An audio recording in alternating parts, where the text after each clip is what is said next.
SRO Magazine, your #1 source for music and entertainment news and interviews. SRO.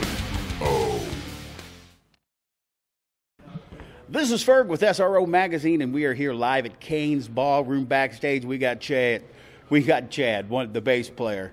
You know what? We love bass players at SRO. You know why? They are the biggest, best part of the band. And no, I'm not a bass player at all. We've got Chad, the bass player. Brother, how are you doing today? Good. I've been awake an hour, so far so good. Well, hey, and we appreciate, honestly, we know you guys are just coming in, you're getting in here, you're coming down here and doing the interview with us, and absolutely, we appreciate it. We appreciate it. Oh, thank you. How is it to be on a tour like this, man, when you've got Cold Chamber and you've got Filter and Comic Christ and I believe it's St. Ridley. St. Ridley, yeah. Yeah. How is it to be on an interview? I mean, on a tour like that?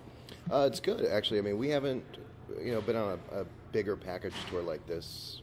It's been a little while. Mm-hmm. I mean, we did the head-to-head tour right with Head PE and Mushroom Head. I think it was 2012. Right. But there's double the amount of bands almost for this tour, so it's the whole traveling circus mentality, I mean, because you guys have been around for a while, and you've toured Sea to Shining Sea, but this tour and what I especially like about it is all the people. Everybody knew from around the same time. I mean, everybody had the big hits, and when you guys came out, and we've got new music coming up too, because you've got the EP out, which is now you can get it on iTunes, right? Yep. And if you haven't gotten it, you're stupid. It's great. I mean, We Believe, is it on there?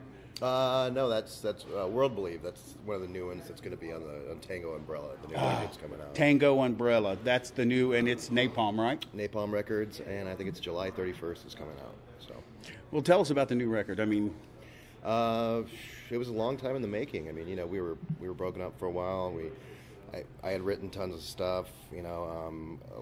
I'd say probably half of that ended up on the record. A lot of the other stuff was new.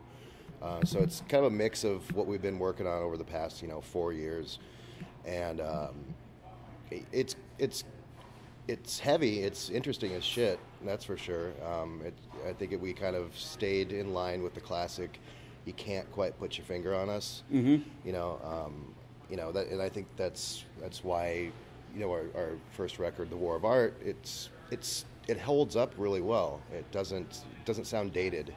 And granted, I'm biased. Well, but naturally. You can put on some records, from 2000, 99, 2001, and you can hear that time hasn't been really that kind to whether it was songwriting or production or whatever. And I think that's one of the cool things about us is that it kind of floats in time. It's not really nailed down to a specific era.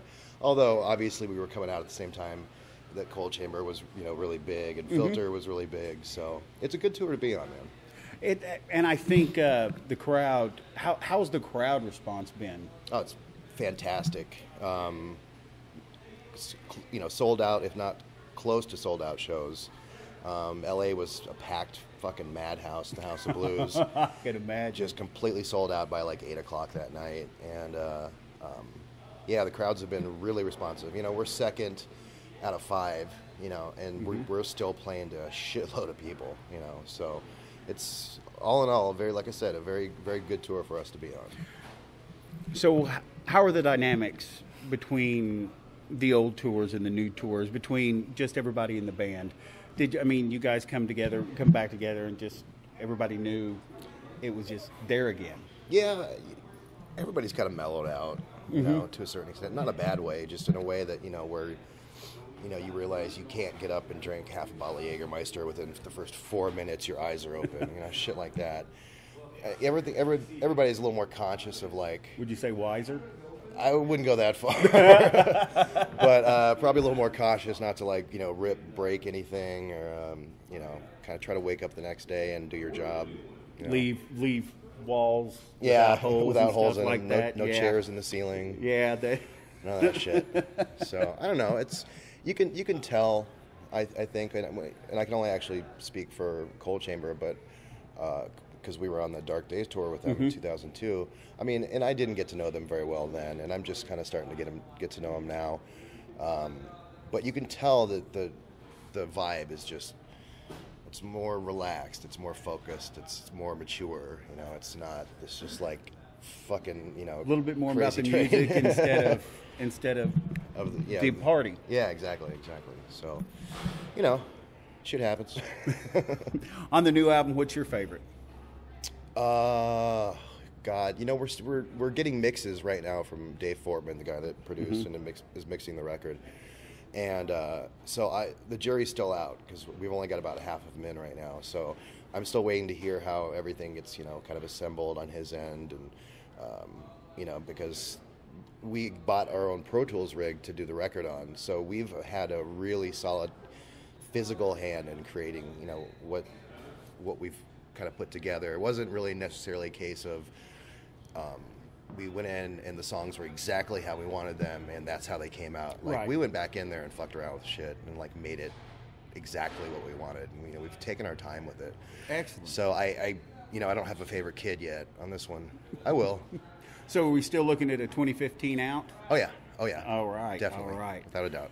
All right. Well, this is Ferg with SRO Magazine, Inc., and we are so very privileged to have Chad, bass player for American Head Charge, and we are backstage at Cain's Ballroom, and we've got Cold Chamber, Filter, American Head Charge, Comet Christ, and St. Ridley, and we're going to be rocking the night away. Dude, thank you so much for coming on. No worries. Bass players rule.